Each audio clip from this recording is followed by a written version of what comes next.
नमस्कार विद्यार्थी मित्रांनो.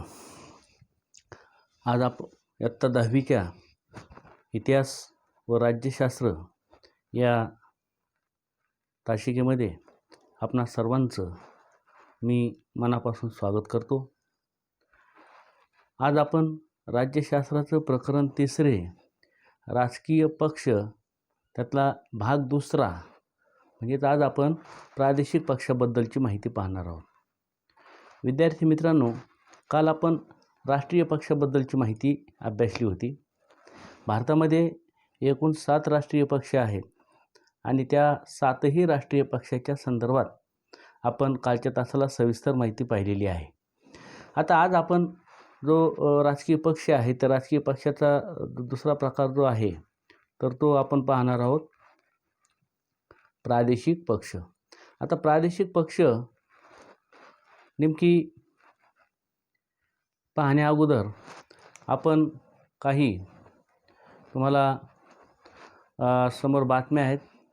बातम्याचं एकदा आपण वाचन करूया म्हणजे आपल्या लक्षात येईल. बऱ्याचशा पेपरला अशा प्रकारच्या बातम्या येत असतात की तामिळनाडूमध्ये सत्ता बदल, कोणते खाते मिळणार, गृह का समाज कल्याण, राजकीय दुकानदारीने दहशत, महाराष्ट्रात नव्या पक्षाची स्थापना, सत्ता सोडण्यासाठी मुहूर्त कशाला, हरियाणा जनहित काँग्रेसने आपले लक्ष गाठले, PDP व भाजपची युती, शिरोमणी अकाली दलाला स्पष्ट बहुमत. अशा वेगवेगळ्या प्रकारच्या बातम्या आपण नेहमी वर्तमानपत्रामध्ये वाचत असतो.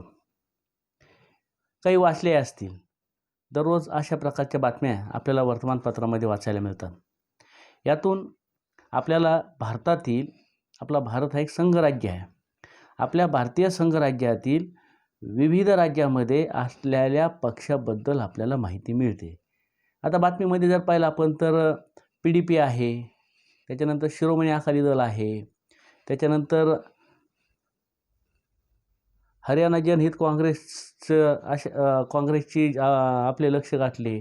अशा प्रकारच्या वेगवेगळ्या संघराज्याच्या बातम्या आपल्याला ऐकायला मिळत असतात.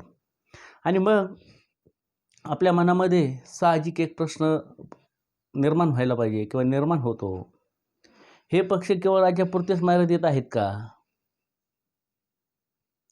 मग आपण पाहतो की शिरोमणी अकाली दलाला स्पष्ट बहुमत, असं ज्यावेळेस आपण बातम्या वाचतो ऐकतो मग आपल्या मनामध्ये साहजिक प्रश्न निर्माण होतो की हे जे पक्ष आहेत तर हे पक्ष एका विशिष्ट राज्यापुरतेच मर्यादित आहेत का?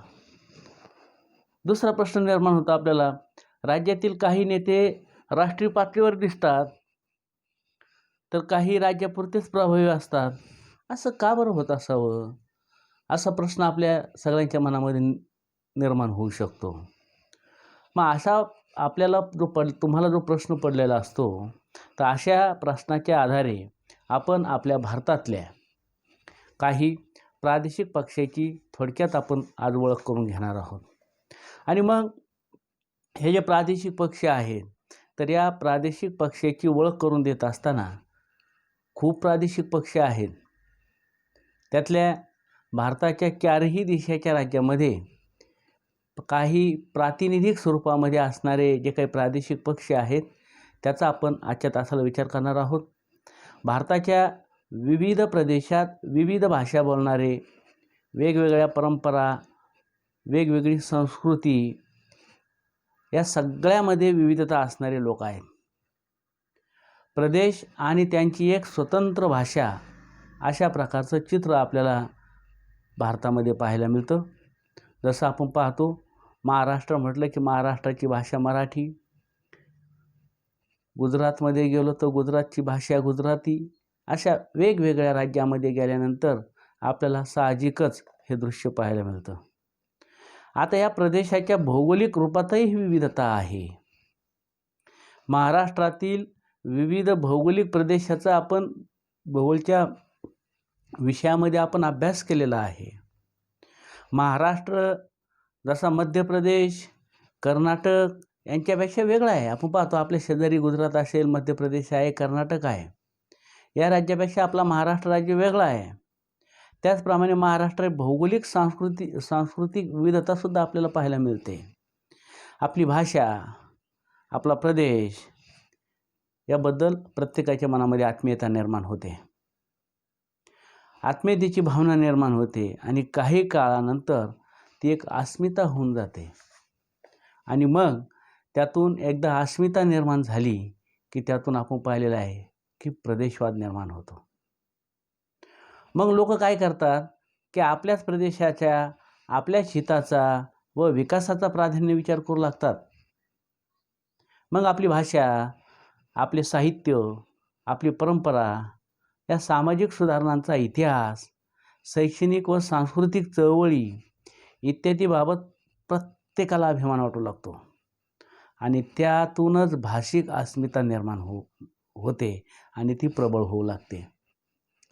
आपल्या प्रदेशाचा विकास व्हावा, तेथील साधन सामग्री व रोजगाराच्या संधीवर आपला हक्क असावा, या भावनेतून प्रादेशिक अस्मिता आकारास येऊ लागते आणि अशा प्रकारच्या भाषिक, प्रादेशिक, सांस्कृतिक व त्याच्याशी संलग्न असणाऱ्या अस्मिता एकदा एकत्रित झाल्या, संघटित झाल्या की त्यातून प्रादेशिकतेची भावना वाढीस लागते आणि त्यातून काही वेळेस स्वतंत्र राजकीय पक्ष अस्तित्वात येतात, तर काही वेळेला विविध प्रकारचे दबाव गट, चळवळी निर्माण होतात.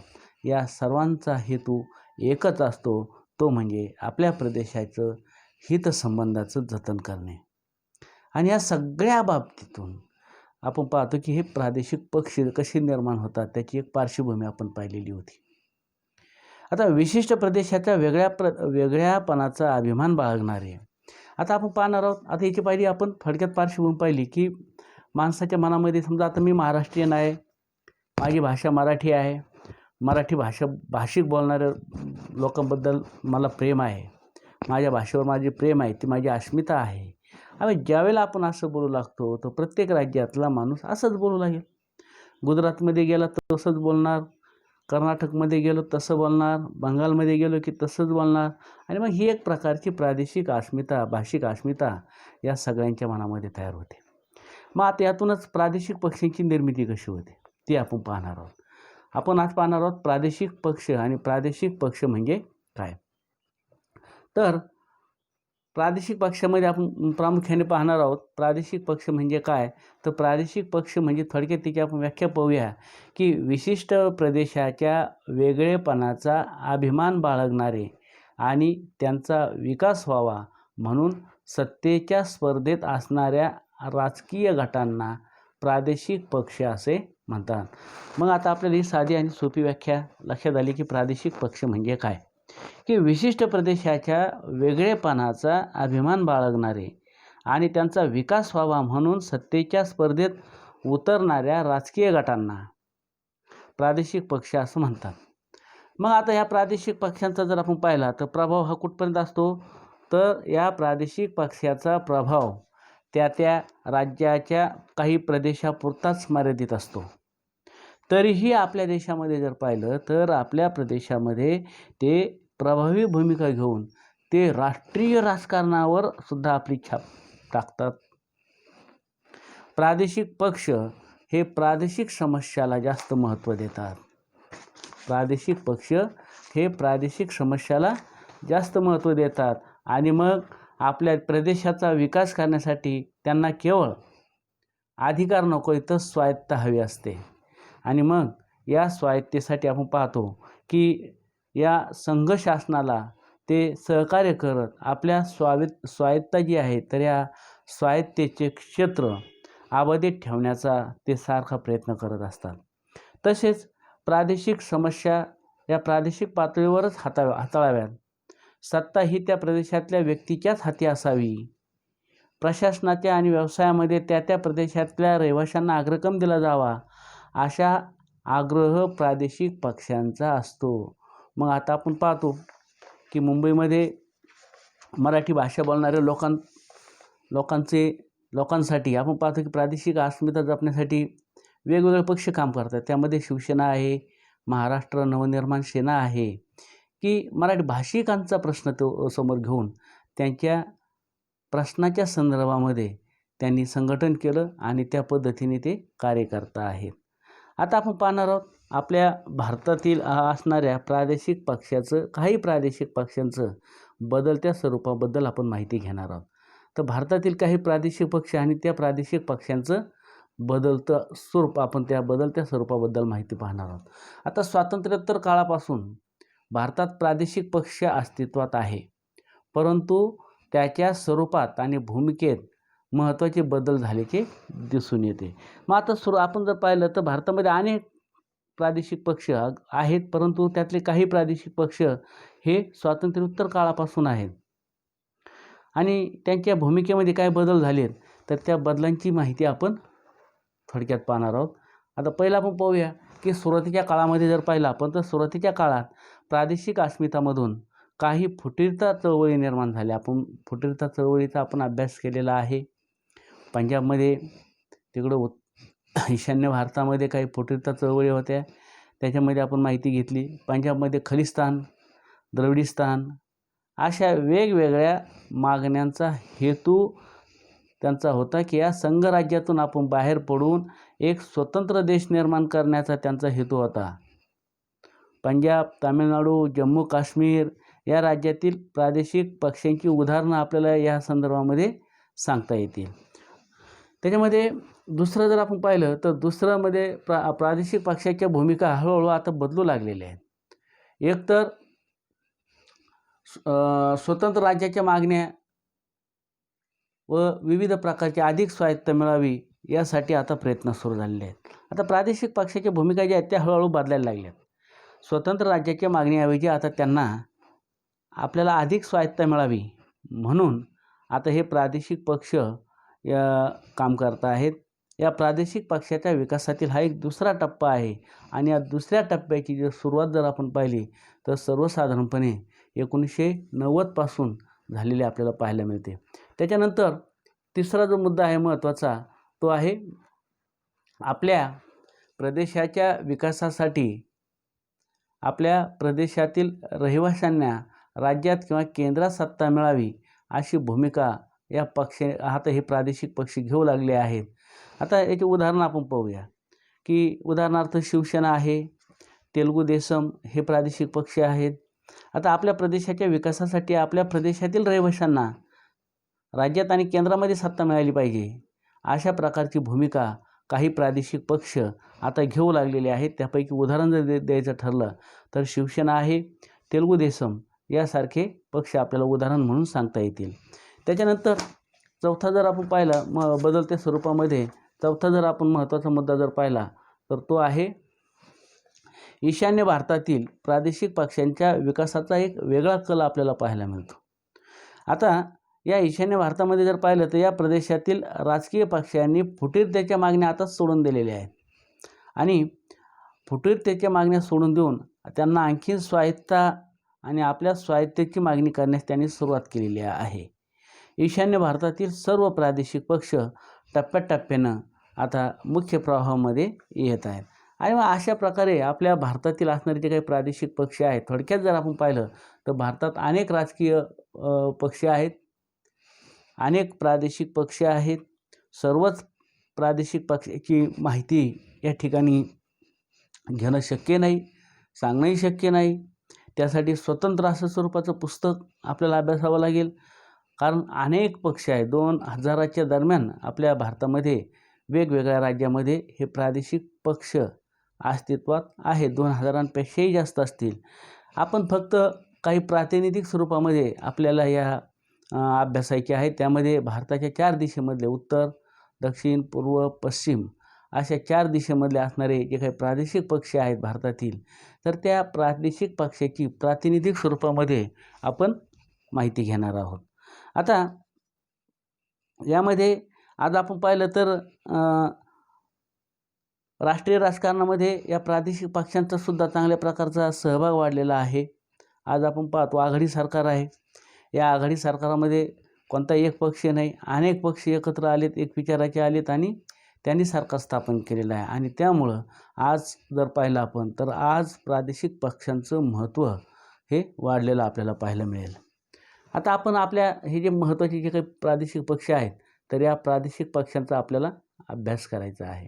आता भारतातील प्रमुख काही प्रादेशिक पक्षांच्या संदर्भात आपण माहिती पाहूया. आपण अगोदर महाराष्ट्रापासून सुरुवात करूया. आता महाराष्ट्रातील महत्त्वाचा जो पक्ष आहे प्रादेशिक पक्ष तो आहे शिवसेना. सध्या महाराष्ट्रामध्ये शिवसेना ही सत्तेवर आहे, सत्ताधारी पक्ष आहे आणि शिवसेनेचा मुख्यमंत्री आज आपण पाहतो की आज महाराष्ट्रामध्ये उद्धव ठाकरे यांच्या रूपानं आज आपल्याला पाहायला मिळत आहे. परंतु ही शिवसेना आहे तर या शिवसेनेची आपण थोडक्यात माहिती आपण घेऊया. या शिवसेनेचे संस्थापक आहेत स्वर्गीय बाळासाहेब ठाकरे. महाराष्ट्रामधील हा एक प्रमुख राजकीय पक्ष आहे. या पक्षाची स्थापना 1966 मध्ये झालेली आहे. मराठी माणसाच्या हक्काची जपवणूक आणि मराठी भाषेचं संवर्धन आणि परप्रांतीयांना विरोध हे या पक्षानं आत्तापर्यंत धोरण राबवलेलं आहे. आणि 1995 मध्ये भारतीय जनता पक्षाची शिवसेनेनं युती केली आणि शिवसेना हा पक्ष सर्वप्रथम महाराष्ट्रात त्यावेळेला सत्तेवर आला आणि 2014च्या निवडणुकीनंतर महाराष्ट्रातसुद्धा भाजपमध्ये सत्तेत सहभागी होता आणि 2019 नंतर त्याने भाजपला सोडचिठ्ठी देऊन आज आपण पाहतो की इंडिया सरकारमध्ये आज शिवसेना आहे. महायुतीचं सरकार म्हटलं जातं. तर अशा प्रकारे हा एक प्रादेशिक पक्ष आपल्या महाराष्ट्रातील महत्त्वाचा आहे. आणि या प्रादेशिक पक्षाची स्थापना मी सांगितले सुरुवातीला की 1966 मध्ये झालेली आहे.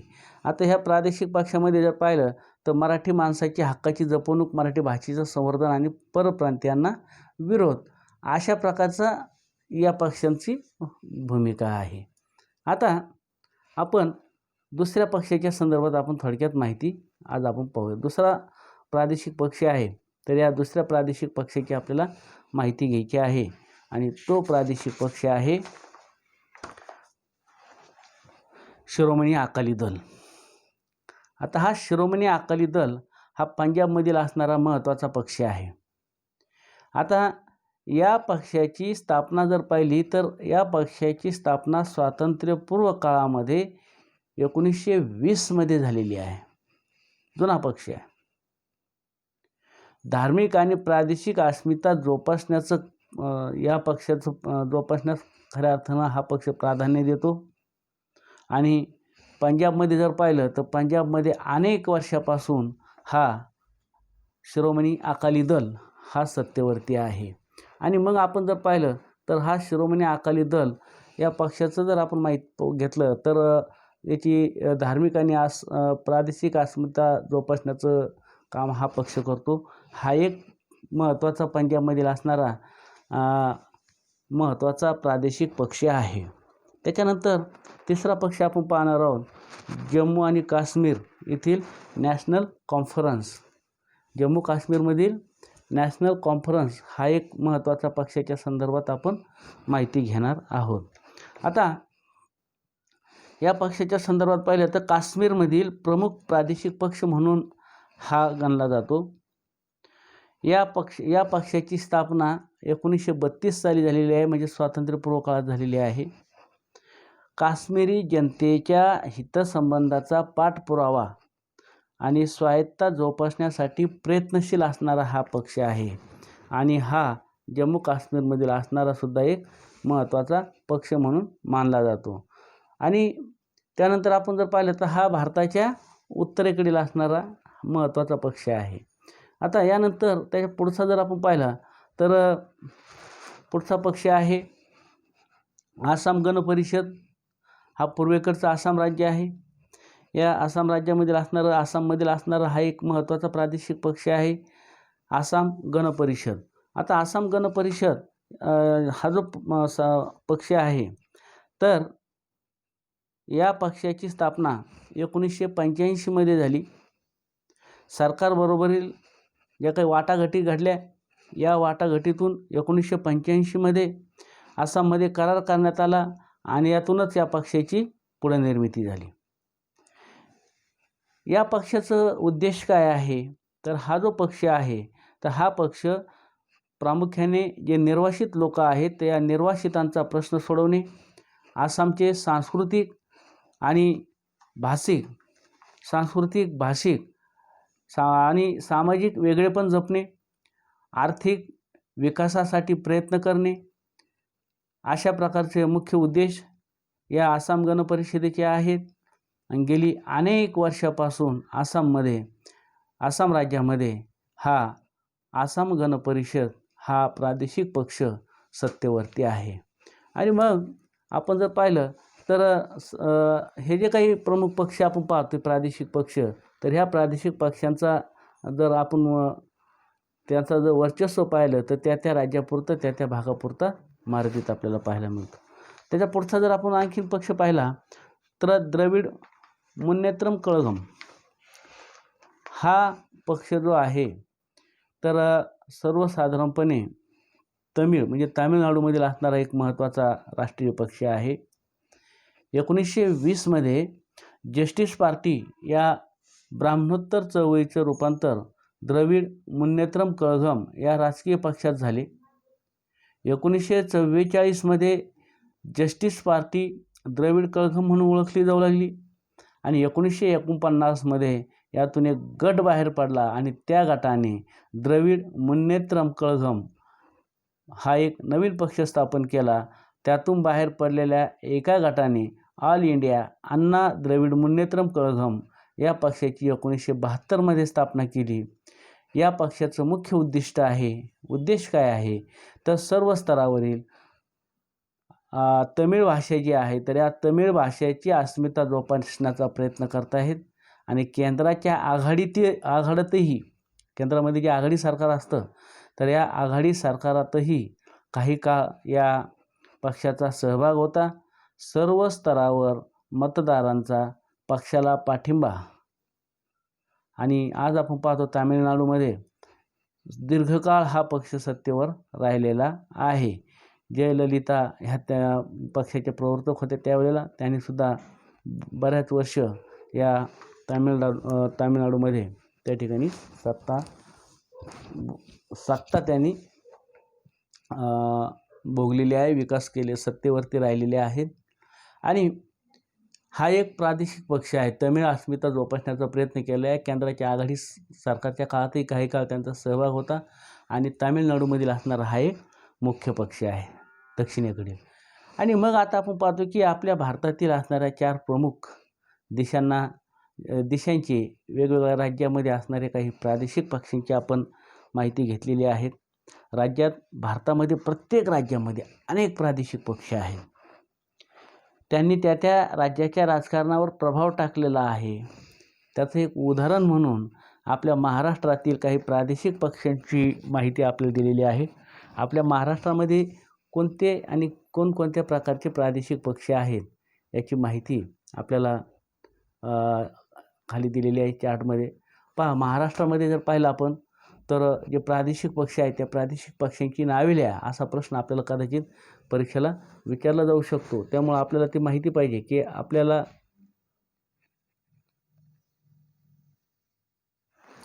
आता प्रादेशिक पक्ष कोणते आहेत महाराष्ट्रामध्ये. तर महाराष्ट्रामध्ये शिवसेना 1 नंबरला, 2 महाराष्ट्र नवनिर्माण सेना, 3 आहे शेतकरी कामगार पक्ष, 4 आहे भारतीय रिपब्लिकन पक्ष, त्यामध्ये बहुजन महासंघ असं म्हटलेलं आहे, भारिप बहुजन महासंघ, भारतीय रिपब्लिकन पक्ष, समाजवादी पक्ष आणि बहुजन विकास आघाडी हे पक्ष आहेत. त्याचबरोबर आणखीनही काही पक्ष आपल्या महाराष्ट्रामध्ये आहेत. त्यामध्ये जर आपण पाहिले तर प्रामुख्याने राष्ट्रीय समाज पक्ष, ऑल इंडिया मजलिस इत्तेहादुल्ला मुस्लिमीन, ऑल इंडिया मजलिस इत्तेहादुल्ला मुस्लिमीन, त्याचबरोबर जनसुराज्य शक्ती, लोकसंग्राम, स्वाभिमानी अशा वेगवेगळ्या नावाचे अनेक पक्ष आपल्या महाराष्ट्रामध्ये कार्यरत आहेत. आता सर्वसाधारणपणे आपण आजच्या पाठामध्ये